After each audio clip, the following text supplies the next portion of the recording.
that, Oh, I as see. far as that account goes, because we didn't spend all the monies last year, you got like 113,000. But in a case like that, what the council can do is approve additional work outside the budget, because you do have funds available. That account is restricted to that use only. What's Street maintenance. What's the line item? Street maintenance? Yeah, it's street maintenance and street repairs and grass cutting.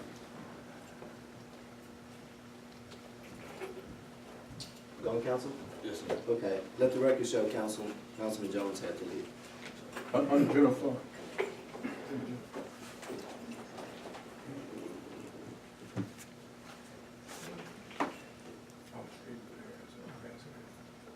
Anything else on item 9? Item 10, discuss smart meters, costs, first budget, and smart city grant. Councilman Randall, I know the smart meters was something you requested to be on, and there's some due diligence I think we need to do regarding some of the feedback from some of our neighboring cities. But also, as I shared with council before, the smart city grant, should we obtain that as much as potential $3 million, it includes smart health, smart meters, smart lighting, all those things. So I just want to, again, keep that formally in front of the council, that that grant has been submitted by Dr. Akajobian's research department on behalf of the city. So we're waiting to see if we are going to be recipients of that grant now or the next round. Can you clarify the feedback that you said you got from neighboring cities? Sure. Been at least a dozen people, one as recent as today, discussing how their bills all went up. Some rather drastically. Some people are taking out loans to pay utility bills, things of that nature. But at the same time, the biggest thing is, if we're going to get it free, and it's not in our current budget, then that's not something we could vote to do right now until we approach another budget cycle. I think there's some misunderstanding about the process of the smart metering system, because Okay. what happens is they perform a study to see the cost savings, and if we decide to move forward with the project, there's no cost until the project is complete in the budget, in the next budget cycle that we would have picked in until then. And if we decide, there's only a cost that occurs for the study if the city decides not to move forward with the project. And if we were to receive said grant, the cost of the study could still be free. So I don't understand why, because this isn't the item that I requested. I was very specific in the item that I requested to be on the agenda. But And that item was what? to discuss and take action on entering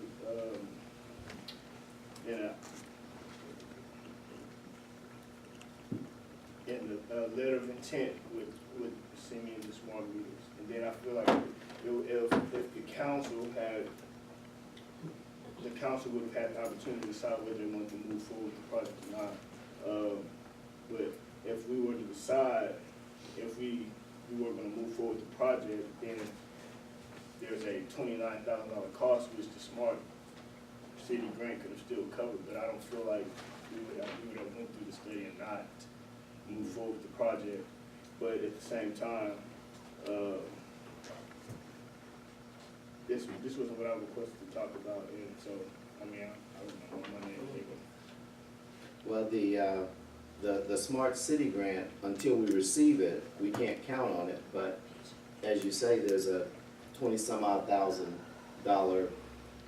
commitment that we have to have in place, and the total project is approximately what? Do you remember? I don't remember the figure on that. But it was multiple six figures. I remember that. Council, over the course of 30 years. right? But council, don't we have to put out to bid anything over 50,000? That's correct. But Okay, if y'all haven't done any, the original proposal by Siemens was to do the letter of intent to do the feasibility study, that's correct? And Which that is a was- commitment of $20-some-odd thousand. Yeah. Which is under 50. And so if y'all, okay, and then you're saying that the Smart City grant may cover, is that correct, Mayor, that the mayor, the Smart may cover that? Until we get it, we can't count that. The only thing we actually received in hand was the $100,000 research grant.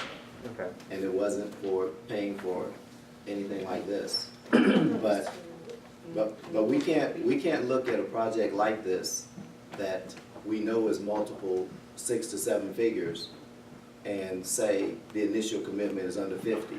That's not gonna fly.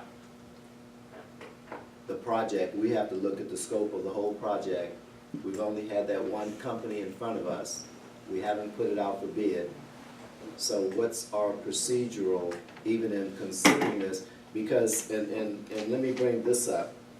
Our main focus and discussion, since I took office, has been the wastewater treatment problem.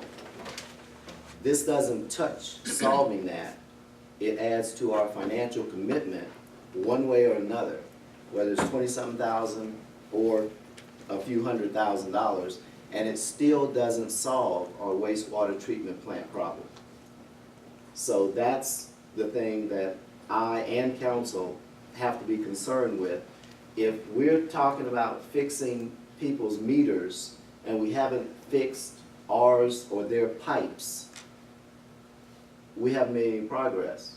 And if it's going to, and it's supposedly, the other thing I understand, and this came, I think from the gentleman, but also from another city in Hempstead, it's supposed to pay for itself off of the extra money we're gonna be making off of our residents. So this thing makes the assumption that we're gonna be charging more than we already do, or receiving more than we already do from our residents' water and sewer bills to pay for this program that has not helped our residents at all. Councilman Williams. I received an email from Mr. Noble. I thought he was gonna be here today. He was supposed to, but the item wasn't on the agenda, so there was no reason for him to come. But don't we have to hear on something like this from more than one person?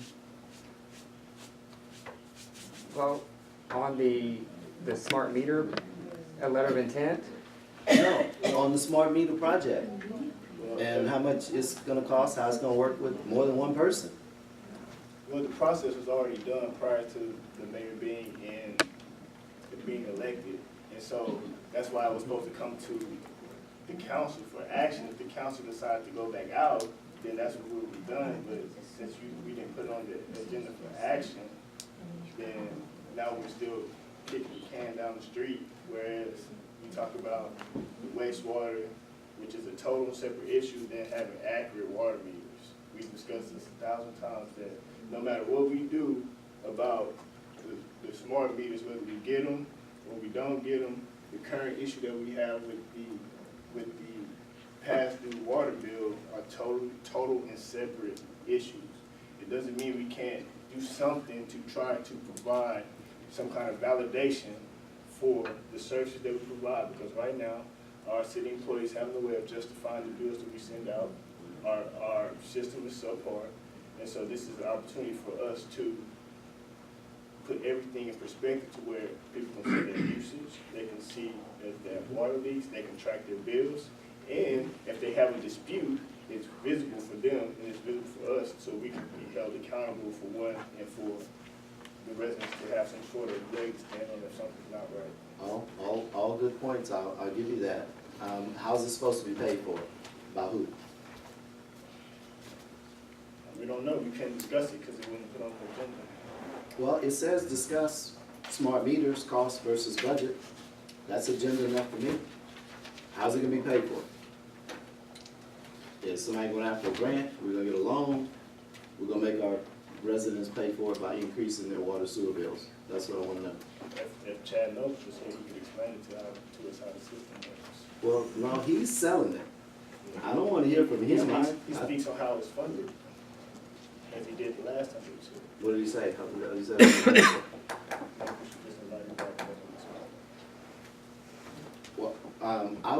ask that, Councilwoman Williams has a question. I know, and I'm the one that controls that. I see her hand, I'll get with her. If you could do some due diligence and bring that back to us, beside what Mr. Nobles, who's the salesperson of this it's somewhere between $500,000 and $1 million. And it's not on the budget, it has not been put out for bid. The way folks were complaining about the $15,000 for cutting trees for safety and lights, you need to do more than this before we go forward. Yes, ma'am. Councilwoman Williams? Oh, I was just, when he came the first time, that was why I kinda asked him, had he ever done a survey in any of the cities where this service is offered? Because I have family that live in Hempstead and other people, and of course, they have been complaining about when they got smart meters, all the utilities, increased, when they got smart meters. And I understand Mr. Nobles was saying they give us accurate readings and, all of that, which I didn't have a problem with. But when you hear other people say negative things about their service and that their bills increased in Hempstead, because even the 2 restaurants saying that they're paying right at $5,000 a month. But Hempstead also has water, electric, all their stuff is in one as well. But they were complaining that they didn't know how long they were gonna stay in business. And then they said they had elderly people in Hempstead that were going to loan companies, taking out loans to be able to pay their utility bills. So I'm not saying Chad Nobles is not the way to go, but that was just one of the reasons why I asked him that question. Had he ever done a survey about what the cities and think about their services? Because that's what I was trying to allude to. And he said no, that he wasn't responsible for that. But like I say, I'm not saying that he's a bad person or we wasn't gonna go with him. I just wanted him to kind of expound on how people really feel about their services. Okay, well, there's no action on there, so is any other discussion? Yes. Go ahead, Councilman Randall. Just to touch on the due diligence comment, Ms. Durham, when we started this process, 3 years ago, how many different companies did we meet with? I think we had six companies. 6 different companies, and who all was in those meetings? You mean the presenters? No, the people, it was you, the current, Mr. Alexander, who's the current public works person at the time, the current mayor at the time, myself, and another city councilman, right? And Thomas. So, through the diligence of us meeting on Saturdays, right? We determined that Simmons brought the best product and the most affordable product for the city of Prairie, right? Just checking. Thank you. So can we still invite him back? Yeah, I'm about to request it for it to be put on the next agenda.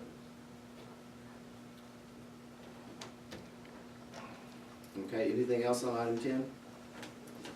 Item 11, discuss hiring policy concerns. Couple of meetings back, I was asked that the manner in which I brought any employees on board lend itself with procedures, even though in those instances I brought them on in the emergency prerogative that the mayor has per the ordinance and city charter. What you're looking at is an item on City of Prairie View letterhead, and I've got Ms. Dickey. Would you sprinkle these around the room? We've got a few extra copies since a couple of council members aren't here. And what you're looking at is on December 13, 2013, a letter to Ms. Kay Wilson, who is the executive assistant to the Texas Commission on Law Enforcement. Chief, would you just share with us what Texas Commission on Law Enforcement is, for those who may not know? It's the standard by which all Texas law enforcement has to have a commission, and without that commission, you can't be a law enforcement officer. Okay. It's by the standards of training as well. Gotcha, thank you. And this letter states, Dear Ms. Wilson, this document is to inform you that Mr. Larry Johnson, with his police ID number, has been appointed administrator of the Prairie Police Department. His appointment is effective December 16, 2013. And I confirmed that former Chief Johnson was on payroll effective December 16, 2013. This letter further states that please contact Mr. Jones, City Administrator, at the city number if you need further information. Thank you for your assistance. It's signed by my predecessor, former Mayor Frank Jackson. On December 17th, the City Council held a meeting, and there was one item on there regarding the police chief, and that item simply said, item 14, discuss and take action on budget adjustment in the amount of $7,000 to fund police chief's salary. Just basically increasing the police chief's salary. That was the only action taken the day after Chief Johnson started on payroll. On January 21, 2014, and all these are online, these are city's minutes. There was a special meeting that was called to order to simply, they went into executive session. The City Council of the City of Prairie will go into executive session pursuant to Chapter 551.74 of the Local Government Code to discuss personnel matters in the City of Prairie Police Department. The council returned out of executive session at 7:19 and went in at 6:02. The item, discuss and take any necessary actions from the executive item. Motion was made by Councilmember Rowland, second by Councilmember Thomas, to ratify the document of December 13th, appointing Larry Johnson as Chief Administrator of Police, and upon license reactivation, without further action, become Chief of Police.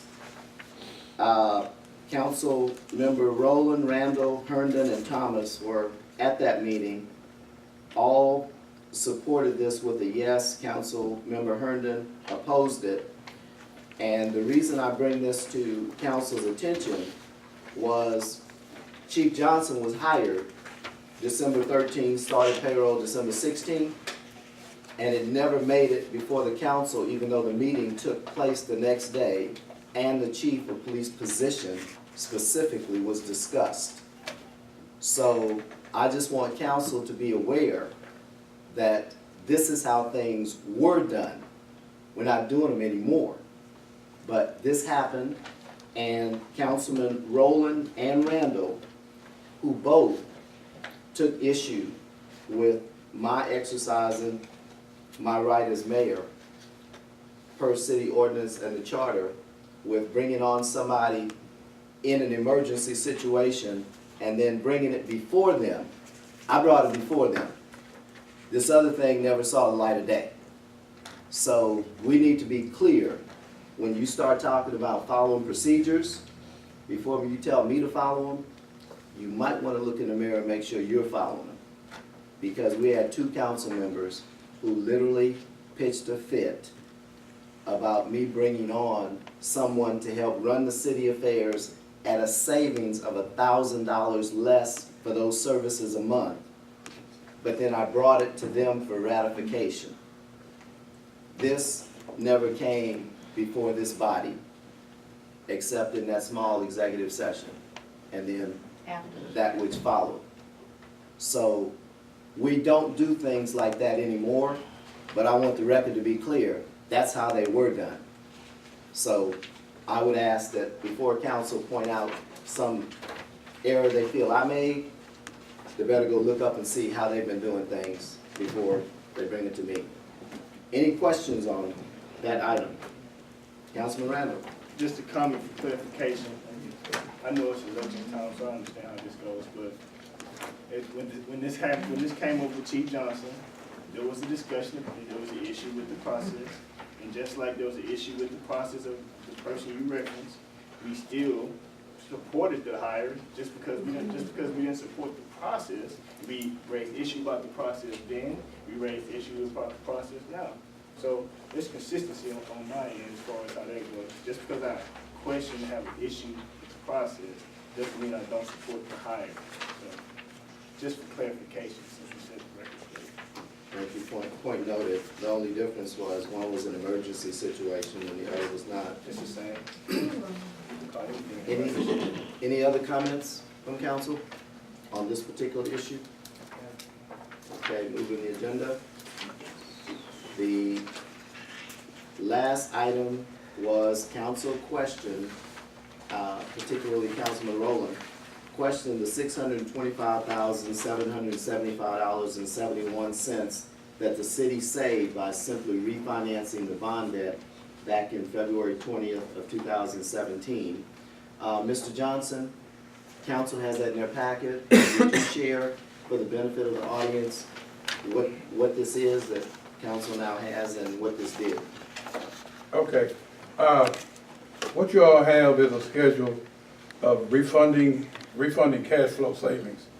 And this was put together by the bond council that the city hired, and this was part of their presentation to us as far as the significance of refunding the bonds. And what you see there is their schedule showing by year and by each particular accrual payment that was going to be made under the old bonds. Do y'all have this? That's what you. What? Yes, it's in their packet. Do you have that?